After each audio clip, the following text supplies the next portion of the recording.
Welcome, everybody. Thank you all so much for joining us today. I think we have a very special presentation. We actually have Scott Long with NILEbuilt Corp on with us today for the webinar. Very excited to hear his presentation and hear a little bit about some of the education topics that he has regarding building construction, just real estate in general. Scott actually is the CEO and co-founder of NILEbuilt. He's got about 26 years of experience in the real estate industry, building whether it's commercial, industrial, residential. He's got experience across the board and plenty of expertise and knowledge to share with us about some of his experience in the real estate industry. So let's see. Scott actually has dedicated his career to finding new innovative ways to solve and tackle some of the current engineering issues and engineering related things with construction and with building. So that's kind of a little bit about his background. And without further ado, we'll go ahead and bring Scott up here to dive right into his presentation. One thing I do want to share really quick with you guys before we do that, though, is a quick disclaimer. So if y'all are familiar with Quest and our webinars, our education, you've probably seen this before or something very similar to it. So Quest as a company, we do not provide any sort of tax, legal, investment, or deal structuring advice. So please bear that in mind going through. We're not necessarily endorsing anything. This is purely for your education to help you kind of expand your knowledge and be able to grow as a real estate or as an alternative investor. So like I said, without further ado, we'll bring Scott up here. Scott, I just want to say we really appreciate your time today. I know we're all very much looking forward to hearing your presentation and a little bit more about your knowledge base. So thank you for having me. Absolutely. We'll kind of let you just dive right into it. Okay. So make sure I got the right slides up here. So good morning or afternoon, depending on where you are in the country. I wanted to take this opportunity to talk a little bit about how building technology is affecting the housing crisis and really how it helped get us here.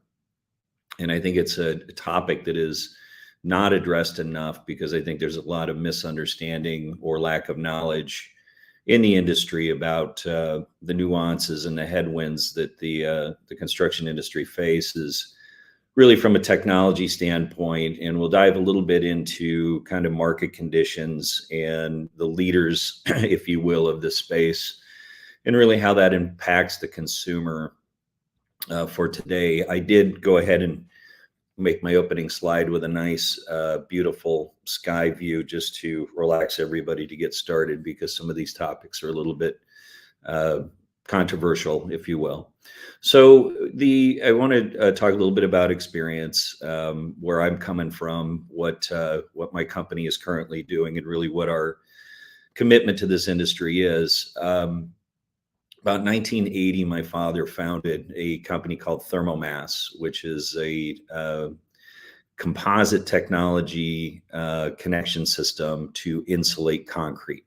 And that product is one of the most widely used products globally for insulating concrete from everything from basement foundations to site cast, tilt up, precast, modular precast.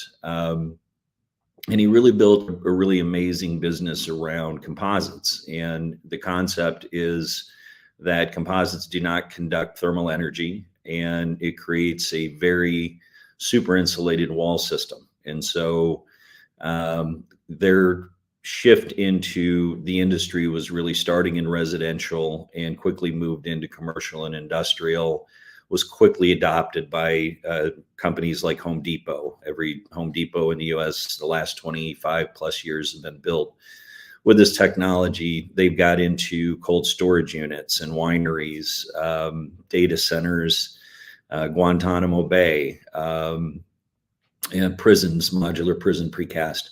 And it's a very effective system that, as I said, is just, it's kind of the gold standard nationally.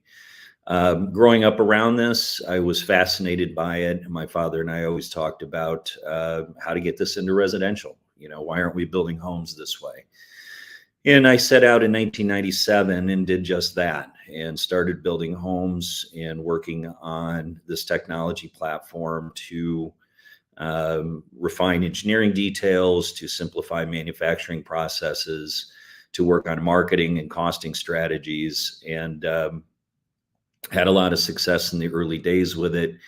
Built a licensing program that we ultimately sold to Dow Building Materials. The product was immediately branded under the Styrofoam brand name. Dow went out and started licensing producers around the U.S. to sell to their large,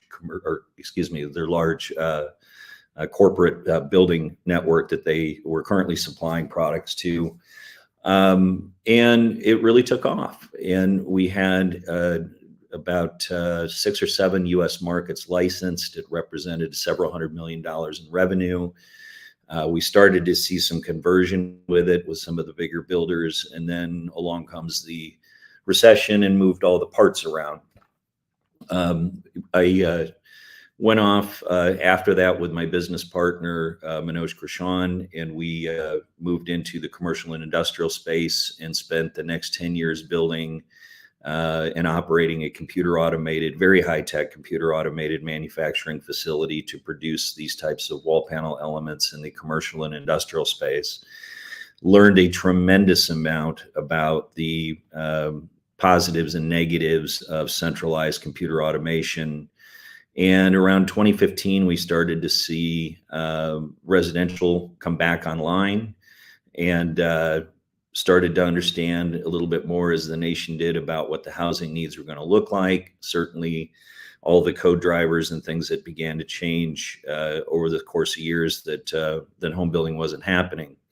In the background of this, we did a net zero energy study back in 2006, 2007 that we built with the Department of Energy to pursue an understanding of how to reach net zero energy. And we're the first in the nation to actually build net zero structures that were modeled and evaluated at that time by University of Las Vegas, Nevada, Las Vegas, and the Department of Energy. Those structures have been off-grid since 2007, paying a $10.50 per month utility bill just for a simple hookup charge. And we'll talk a little bit more about that as we go through the presentation. So I've dedicated my career to this, 26 years and counting. And we've really shifted our current business into the developer business space with a lot of this technology on board. History of building materials in the United States. I love this photo. I think it shows a tremendous amount of visual understanding of what we're dealing with today versus building materials from 100 years ago. Dimensional lumber was first used early 1600s is when it's first recorded. Dimensional standards, interestingly, began in 1924. That's when 2x4s existed, where the nation adopted an actual standard of dimensions. You'll see to the right that the accelerated growth materials from 2018 have rapidly changed the growth pattern from 1918. And what you're looking at in the 1918 image is a piece of wood that was allowed decades to grow, possesses a lot of oils and natural oils and materials to resist flammability, to resist bugs and termites. And what you see up top is what we're faced with dealing with today. And interestingly, beyond the water absorption, beyond the density issues, beyond the flammability, lack of moisture content, and bugs, we're starting to see some pushes in the regulatory side that the lumber industry is pushing for larger dimensional lumber because there's starting to become concerns about the structural integrity of rapid growth or accelerated growth wood. And so to me, the interesting part is if you look at homes built in 1918 that are still standing, they had these more high quality materials in them.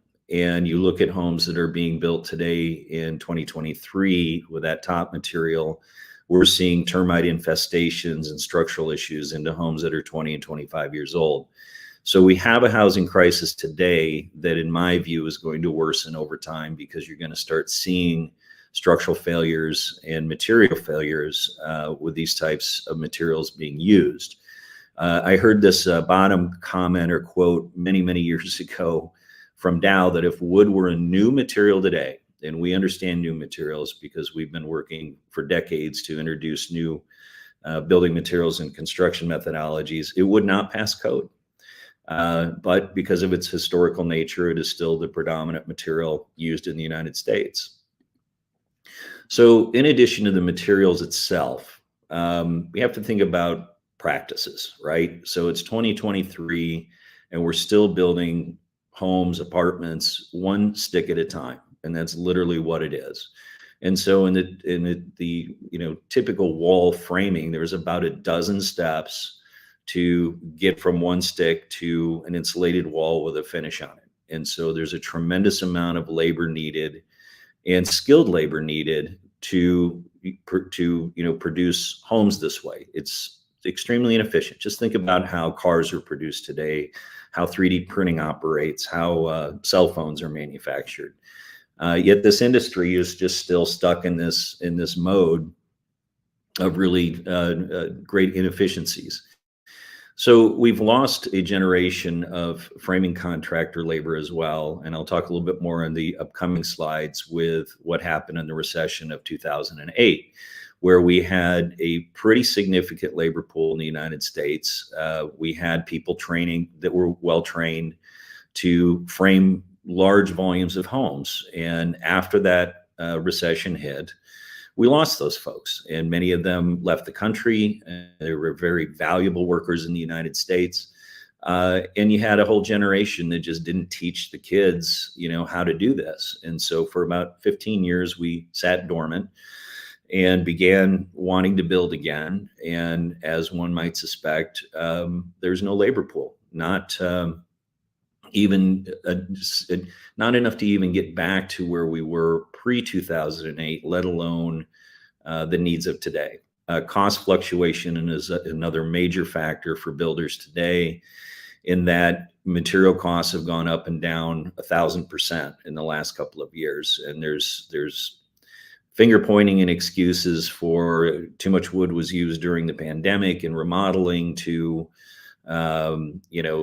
regulatory issues, et cetera. The bottom line, in my view anyhow, and if you look deep into the lumber industry, it's very fragmented. It's all privately owned, small farming operations.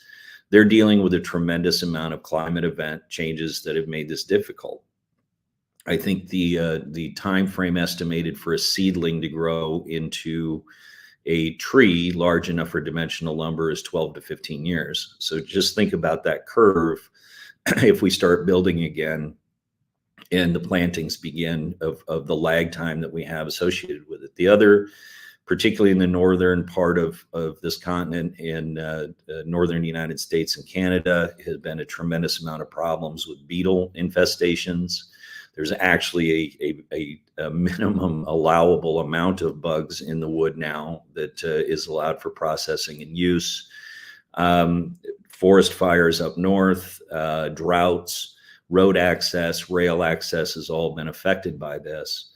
You have environmental concerns, tariffs, et cetera. It's a lot of headwinds in 2023 for these industries to try to continue to grow materials. And then if you look at kind of the end result, we kind of circle back to the quality issues, which is not just the structural and I'll say overall performance of lumber, but just the dimensional accuracy and trying to frame something accurately and build quality products with it. It's very difficult today. So code drivers are a big issue. And this is something that we have followed for years. We've actually been very active in affecting change in codes and in code books. And the just I would say, regardless what side of the aisle you sit on, there is a bipartisan understanding to a certain degree that climate events are getting worse. And whatever the cause, whatever the science behind it, we're seeing more and more firestorms. We're seeing more and more torrential rains and flooding, more and more high wind events. And that has pushed a lot of pressure onto the insurance companies who are trying to navigate how to continue to insure these structures when they have constant and continued catastrophic events.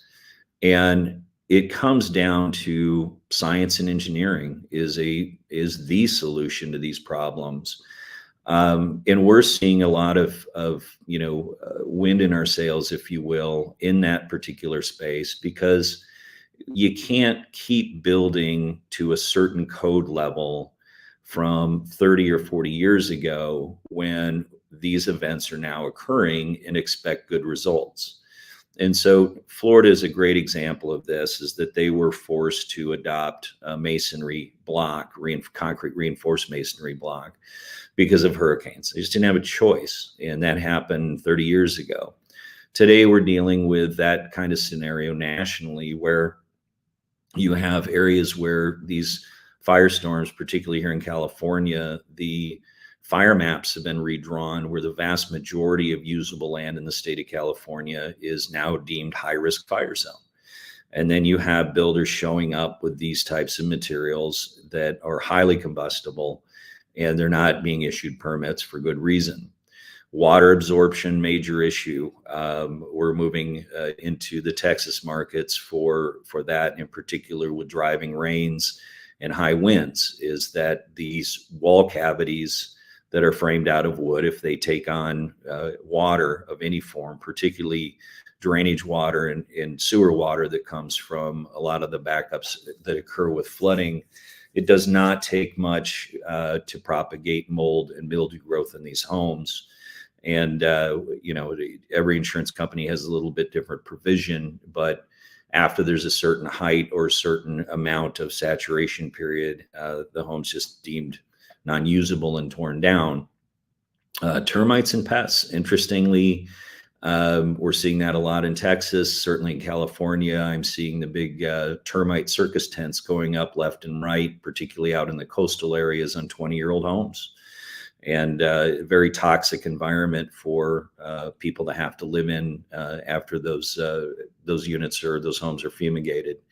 And just poor quality material and life cycle, as I'm talking about, is that as investors, I think this is of concern, is that the ideal scenario in a real estate investment model is to invest in something that's not only durable, that has disaster resilience, that affects your insurance rates, but also longevity. And investing in a high quality long-term asset like you see overseas, where some of these buildings are 200 and 300 years old, I think is way overdue in the United States.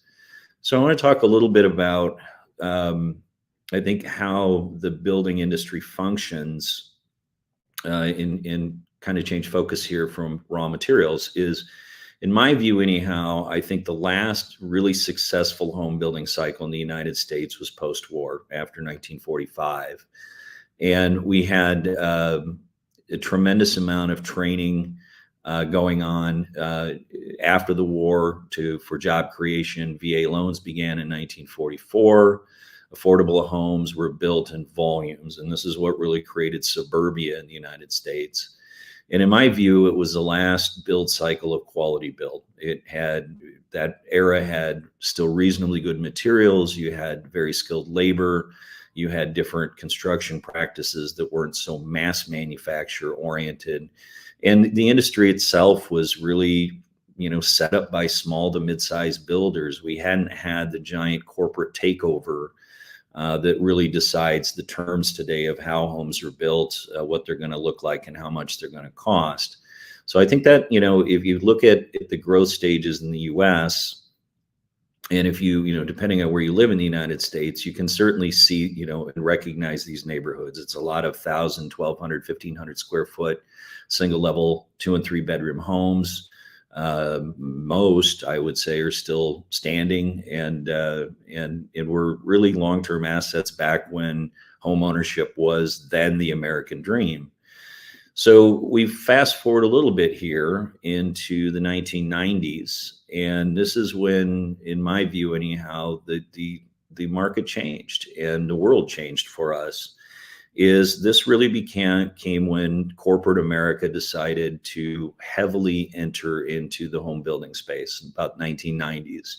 So you had a lot of legacy builders that had been operating since the 70s and 80s that were, putting out a reasonable amount of output, who got really supercharged with Wall Street dollars in the 1990s. And that began this massive build cycle in the 90s and 2000s, where we hit record number of housing starts. I believe that the highest we hit was around 2.25 million housing starts per year.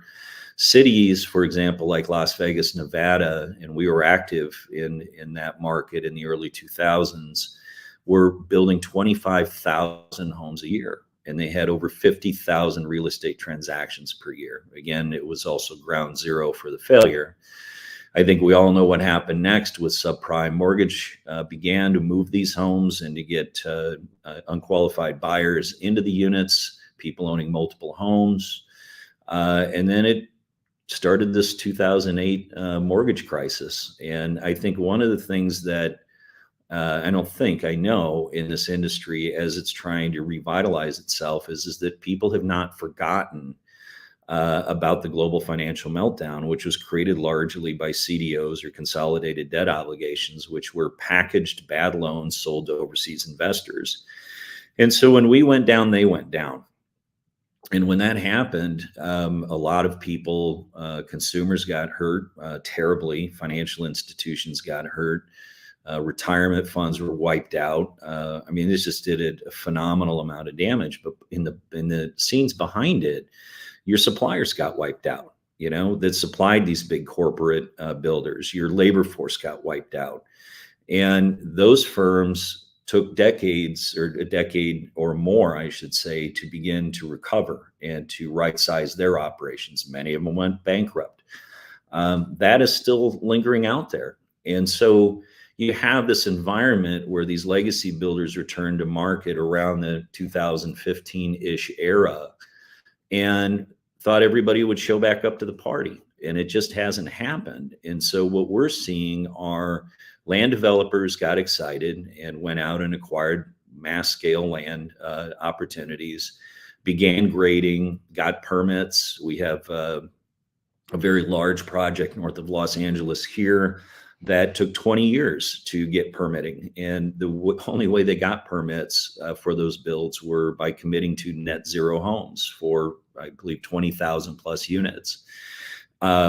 Went ahead and graded, funded all the infrastructure, and tried to mobilize builders who came in and said, what's net zero? And that project is in very deep trouble. We've seen developments around the country where the land is graded, utilities, gutters, everything are put in, or drainage is put in, and there is no labor, no builders showing up. And this is going to create a catastrophic effect nationally, with a lot of this land going back into foreclosure receivership. And it's coming. I'm just telling you, these developments that they want to do 20,000 homes in, and keep in mind what I just said in Las Vegas, in the heydays, if you will, that was a 1 year production rate.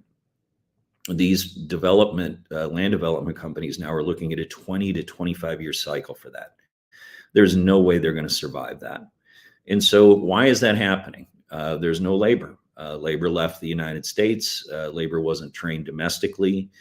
We go by these large developments and you'll sadly see 2 workers on a giant project trying to frame something. You'll see 1 guy stuccoing an entire apartment building. For those that have been at this for a long time, like I have, you'll know that those were events where you would hear rapid fire nail pops. You would see 24 guys on a building stuccoing it. It just doesn't exist anymore. And the supply chain in behind it is the same. And one of the areas that our business shifted away from was supplying these legacy builders materials. And back in the pre-recession days, I always joke that you'll be busier than you've ever been if you do this, but you'll be more broke than you've ever been. And that's the business model. Whether they want to admit it or not, it's to go in and squeeze the life and the blood out of everybody in their supply and labor chain to maximize profits for Wall Street. And I think that's a problem. I think it's a very big problem. And so suppliers are reluctant to scale back up and expand operations. Again, climate events in the last 15 years have changed. So now not only do these builders have the headwinds that I've just addressed, but permitting is another issue. Nobody, I would say, be careful in not saying nobody. The essence of this is that the headwinds are there with labor and supply. The headwinds are there for the climate events that have changed, and they have not changed any of their technologies. The building officials are pushing back because they don't want what is certainly in California is viewed as every home they build is just one more problem. And the market has pushed back. The consumers have just said, no, we're tired of these overpriced, poor quality homes. And so we're sitting in a failed restart is what I call it. And there's a lot of factors in the last 2 decades that have resulted in this. And in my view, this is really where the housing crisis begins. So population growth is another major factor. I find this fascinating personally. In 1923, we had 111,000 people or 111 million people, in this country. Today, we have 339 million people. It's a 3x increase in population base in 100 years. And just think of the amount of infrastructure that has to scale behind that. This is why communities are saying, we can't add more power. They have regulatory issues. And so the pushback is we need to build more efficiently so we don't need more power. Life expectancy numbers, and this is an average for men and women, jump from 57.2 years to 79.3. So we have an aging population that needs homes or needs the ability to stay in the current homes. We're currently behind, and the numbers are all over the map, but in my belief and looking at the data, it's about 4 to 6.5 million homes are currently behind. And that does not even begin to address this next generation of Gen Xers and baby boomers who are going to be hitting retirement age. So the question I think we're all, as a country, are trying to figure out is, how is this going to get built? So the other is part of this. So I want to talk a little bit about technology solutions that are in the marketplace. Factory and prefabrication is talked about a lot. Billions, literally, of dollars are being invested in this space. There's been some very high profile failures in this space, Katerra being one of them. I believe they raised $3.2 billion, largely from SoftBank, to revolutionize the United States building practices by basically taking lumber and sticking it under the roof of one heavily automated factory. And I can tell you, as the guy who pioneered building the most computer automated factory in the United States for our particular product line, there's a tremendous amount of pitfalls to this. Largely based on centralization, meaning you have an effective ship radius of about 200 miles. And construction is a very transient process. We have busy years and we have slow years. And once you scale one of these factories to a profitable level, it's like a fast moving treadmill. It has to continue. And so prefabricated parts make sense. There's efficiencies that can be picked up in it. But in my opinion, it's not the end all cure all, and they're still dealing with the same issues as a traditional on-site wood framing organization. They still have limits from the use of lumber and quality materials and so forth. You've just condensed the labor related problems under one roof, and now are requiring people who understand how to construct, to frame, or to measure or to cut lumber, and requiring them to operate computers. And we've been down that road. It's a very difficult one. Factory modular is really the same, but it's an entire unit being produced and shipped in one big truckload. They have made some progress. I think there's efficiencies in this particular space. But what we're seeing in both of those is a tremendous amount, unfortunately, of failures and lost investment dollars. There's a lot of folks moving into the space who don't have a tremendous amount of background in construction. Mostly, I would say, software-based type companies that think that their solution can solve the housing crisis in the United States. We certainly hope that these make an impact in what's going on out there. And again, I want to reiterate that this is not there. My belief is there's not a single solution. I have a slide next to talk a little bit more about that. 3D printing, probably heard of that. It's a very sexy term when you hear it, and it gets people's attention. Lennar is doing a 100-home project right now, I believe, in Texas. And there's interesting nuances to what they're doing. It's a 3D grout pump, or 3D three-axis print head with a grout pump is basically what it is. It looks very cool. It structurally is going to have a lot of limitations from the cold joints from layer to layer that are printed. They are finding good ways to insulate it. It definitely has a unique appearance. Some like it, some don't. But the issues that I see in scalability with that are going to be the speed of which you can pump a grout-based material. And there are limitations by simple science and engineering that says that this is only going to be able to operate at a certain speed. Currently, not a lot, because there's very little data. The information that we have been able to find is it takes about 2 to 3 weeks to print a 2,000 square foot home, just the exterior walls. So you still have to commission, and you still have a wood-based roof system on these homes. But it's a great advancement and step forward. We have the unfoldable housing business that's kind of in the same space as tiny homes and ADUs. ADUs, if you're not familiar, are accessory dwelling units that are being approved in various parts of the country to allow more livable square footage on a footprint. So just consider it like a casita or mother-in-law's quarters, as they're often called. The unfoldable housing business is interesting. Currently, the main leader in this right now only has permitting for RV parks. I'm very puzzled as to where they will put them. They certainly lack durability and fire resistance.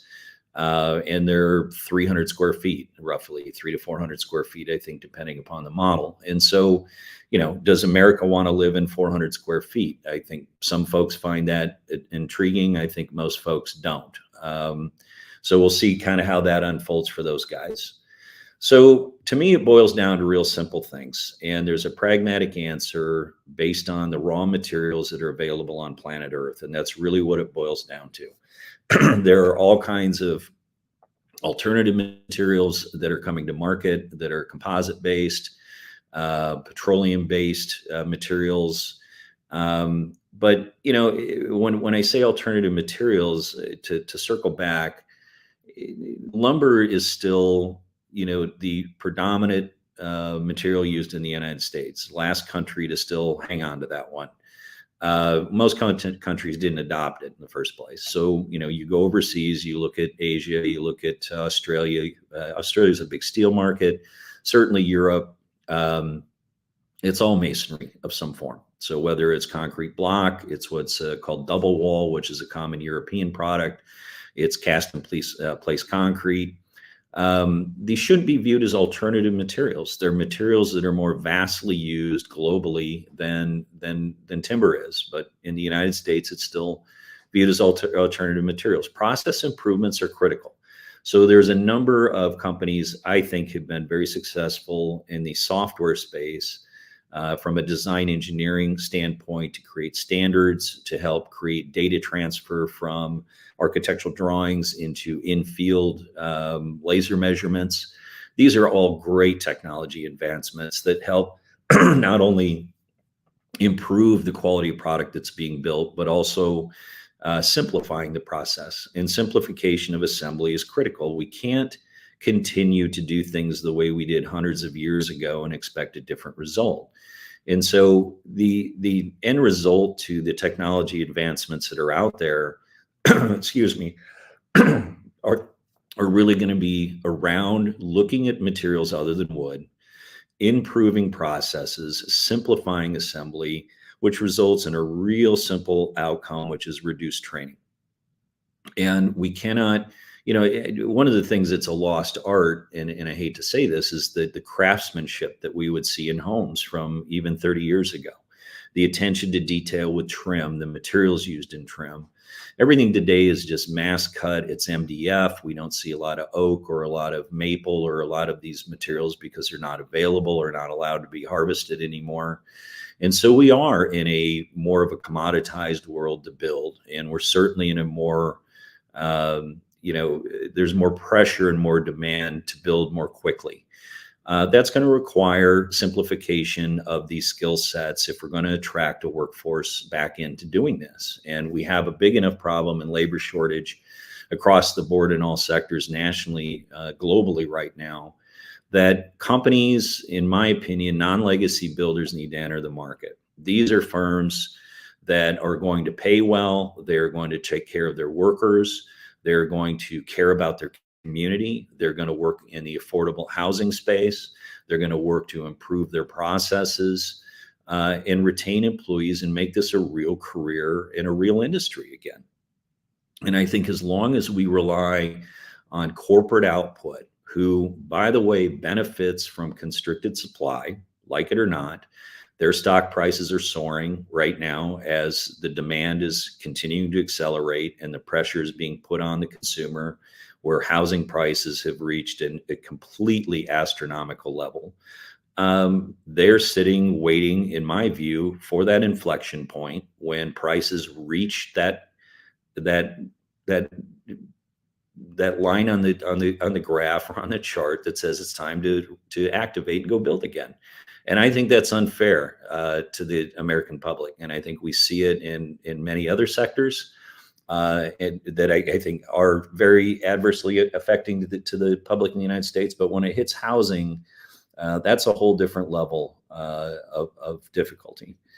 So that's my presentation. There is a lot more maybe in future that we could cover on the changing demographics and what we're seeing from the millennial and Gen Z groups in the 20s to 40s and what they're looking for in housing. We're certainly paying close attention to that in terms of square footage and amenities in the homes and sustainable living and safe and healthy living. And that's another topic for another time. So I want to thank everybody for your time today. That concludes my presentation. Awesome. Well, thank you so much, Scott. I'm going to have just a few slides to go through, and then we're going to go into a little bit of a Q&A session. So y'all, please, any questions that you guys have, go ahead and put them in the chat or comment them down below, and we will get to those here in just a moment. So really quick, for any questions that y'all have more specifically about self-directed IRAs, how to do real estate investing with your retirement funds, please let us know. That is kind of our role in all this if y'all are not too familiar with Quest or our services. You can scan that QR code to schedule a free consultation. That way we can determine, what the best fit is, how Quest might be able to help you, discuss some of your investment goals, orientation, risk, things like that. So please let us know how we can help. Any questions related to self-directed IRAs, retirement, alternative investing in general. One other thing, and this kind of goes towards, I guess I would say current clients and non-clients. We are opening up HSAs free of charge. I guess that would be next week. October 9th through the 16th is actually HSA Awareness Week. So we'll waive that $100 account opening fee for those of you that do want to set up a health savings account. If y'all are not too familiar with this type of account, we like to call it here the account that is the best of both worlds, because you can actually put in pre-tax dollars and invest that money. And actually, if you take it out for qualified health expenses, you can remove or take the withdrawals tax-free as well. So we're talking about money that's not getting taxed at the front end or the back end, which is a really huge advantage. And for the people that are familiar with Quest, I'm sure they would tell you that Quincy, our CEO, our founder, this is one account that he gives a lot of praise for because of those tax advantages. It's incredibly unique, something that you don't see a whole lot of elsewhere. So next week, we're opening them up free of charge. Again, you can let us know if that's something you're interested in. This event that is going to be coming up at the beginning of November is going to be our next in-person event. Houston and Dallas, we will also be broadcasting online, but any of you that are local to Texas, if you're close to an office, you guys can come check this out. We're going to be going over the different, I guess, modes of rental, right? Investment rentals, whether it's short-term, midterm, right? Short-term would be like Airbnbs, bed and breakfast, things like that, vacation rentals. Midterms, you see a lot of times with in the medical industry, especially for RNs that are traveling a lot.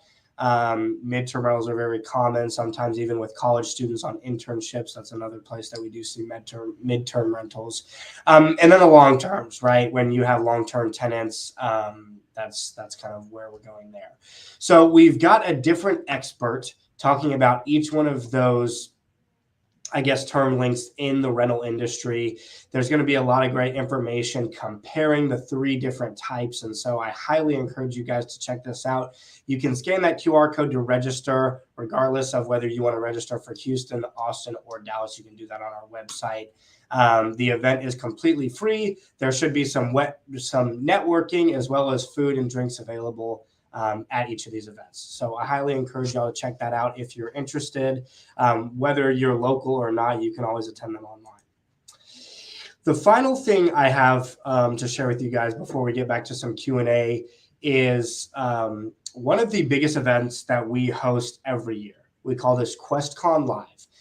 This one is actually going to be very unique, and we're really excited about 2023's QuestCon because it is actually going to be female-only panelists. This is the first time we've done something like that in the history of Quest. So across the real estate and alternative investment space, we have several different women who have a lot of knowledge, plenty of experience, and we're going to kind of incorporate that into an all-day event for on November 17th. It's going to be 9 a.m. to 4 p.m. It is, again, free to register. Typically, we charge, I would say, maybe like $100 to $150 for tickets to these QuestCon Live events. This year, we are promoting it absolutely free, so you can register for that today, scanning that QR code or just checking out the events page on our website. This is just the, I guess, beginning speaker lineup. We're still looking to add more speakers, but you can kind of check out more information, look up some of these ladies on our website, and I highly encourage y'all to check it out. I think it's going to be one of the best events that we'll put on this year, and honestly, one of the best QuestCons so far. So that is about all I have. Rebecca, who has been moderating the event, is putting some links you can see in the chat if y'all want to check out our event website. So that's really about all I've got. I'm going to go ahead and just, Scott, put your information back up here Sure. for the time being while we go through some questions. So let's see here. Oh, look at that. You've got some testimonials. All right. They are building a beautiful home in California, are getting ready to purchase more lots in Palm Springs. Let's see here. What other questions do we have? So this one is coming from Ven. The 4 to 6 million shortage of homes, is it in mostly the major metro areas? Is that where you are focusing your development? Great question. In terms of our interest, yes, we're really in the southern markets, and so California is where we've gotten our start. We're moving into the Texas market next. Certainly see Arizona, Nevada, and probably east into the Gulf Coast and Florida markets is where the growth is really happening in the United States right now. But I think the shortage is national. I mean, you've got small communities in the Midwest that we know that your pardon me, small and mid-sized builders are no longer active, and production builders are starting to make a move into these markets that they've never been in historically. But our focus is really predominantly going to be in the South. Fantastic. Okay, this one from Kathleen is more directed towards, I guess, the difference for these non-legacy builders. How would they build quality homes, pay good wages and workers' benefits, and still be able to build homes that are affordable, like you're talking about? It's tough. It's a great question. I mean, I think that's a sad reality of what's going on is that they've just been crushed by these corporate builders who have the capital to go buy up large scale land at minimal prices, but I don't think I think they're kind of two different markets. We see production builds, in all the major cities. Houston is a market that I'd like to, mention, where there's a tremendous amount of redevelopment going on inner city. And there's a lot of mid-sized builders that are active doing a couple of dozen or more high quality homes. And it would be nice to see more and more of that. I think that begins to build momentum. I think the other is that the consumer is going to have to make a decision at some point of building a home from ABC Construction with a 30-year background of quality, and perhaps pay a little bit more than moving into, a mass-produced development where they know they're going to have problems. In my opinion, I think as those problems continue for that type of build, it will, if done properly, help shed light on the quality builds that are out there. I don't think craftsmanship is lost or should be, but I think those segments in the market have to be differentiated. They're not the same. They're not the same homes, and they don't operate the same.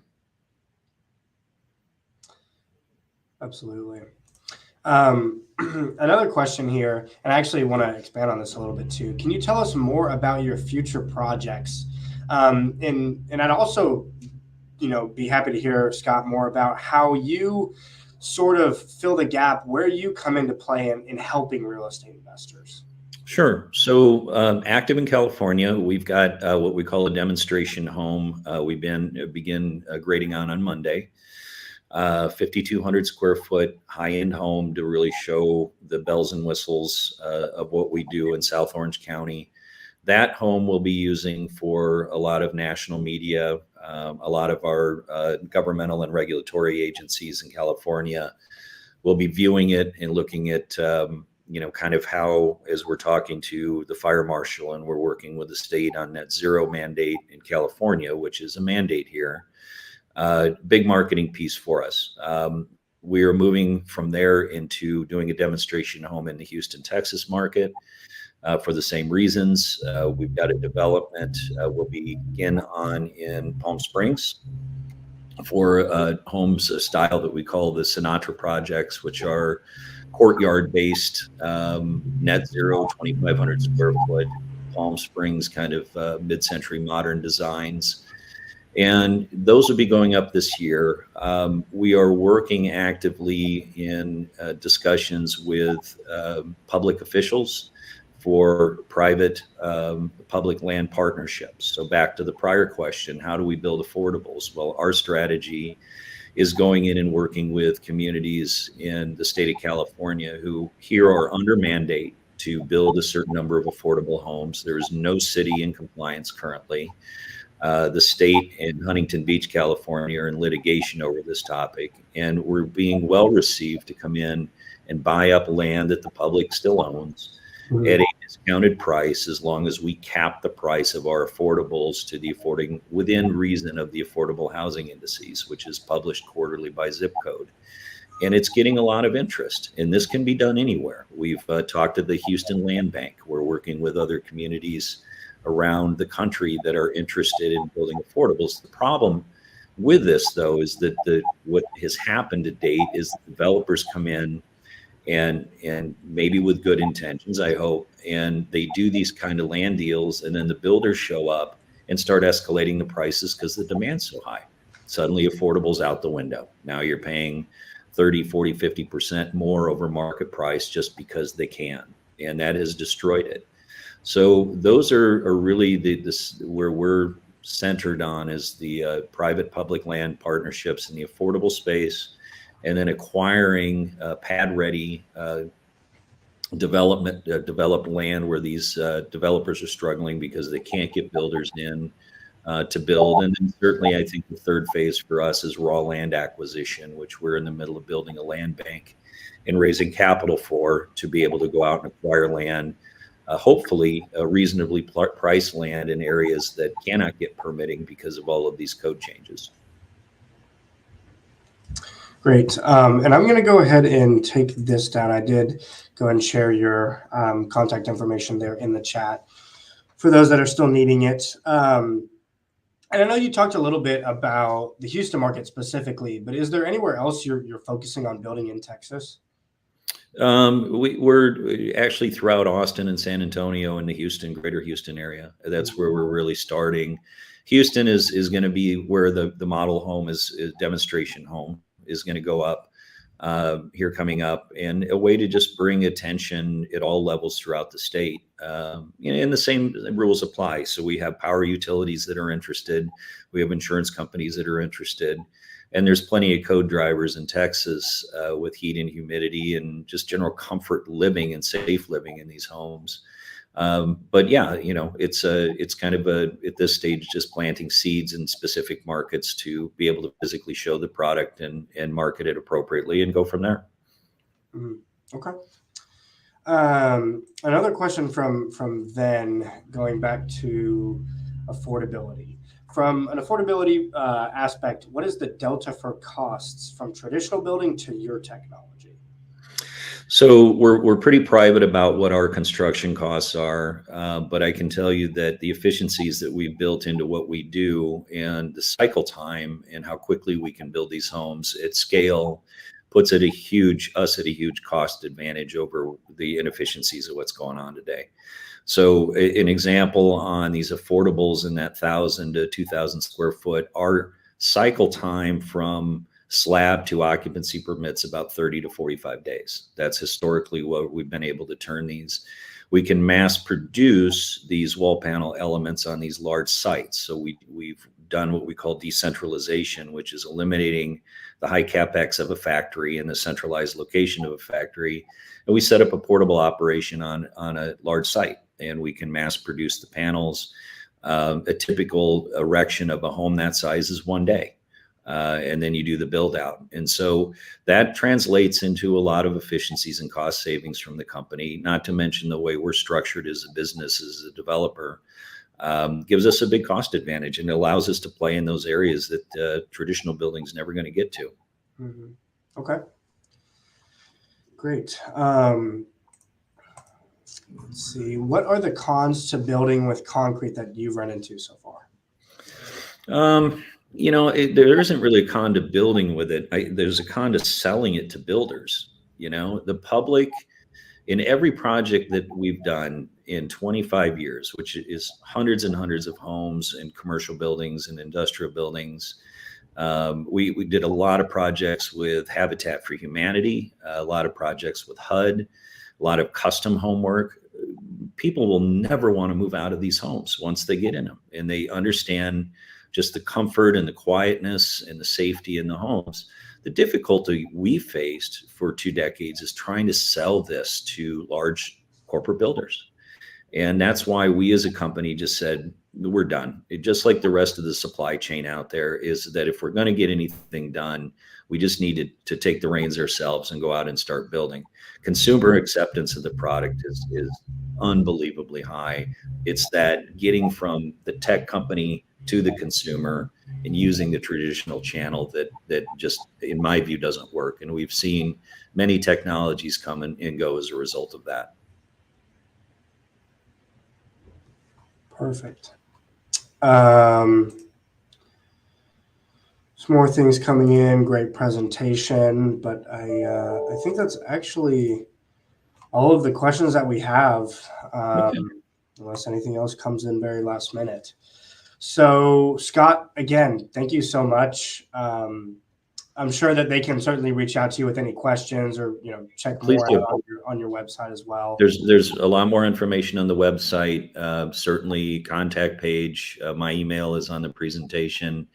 We will be announcing more developments coming up here soon on the website, as well as pretty large scale capital raises we're doing to be able to expand the product line in these markets. Perfect. And it sounds like you just addressed that, but is the website the best place to check out some of your offerings? And yes, they'll be going live a series of offerings from crowdfunding to accredited onlys to individual projects. Just stay tuned. Those will be posted here in the next couple of weeks. Perfect. And for questions about how to use retirement funds, your self-directed IRA monies to invest into these projects and invest with Scott, please let us know. Like I said, that's where we'll come into play and kind of how this all works together. So again, thank you so much for your time, everybody. We appreciate y'all joining us today. And we'll see you next time. Thank you so much. Thanks, Scott. Bye, everybody.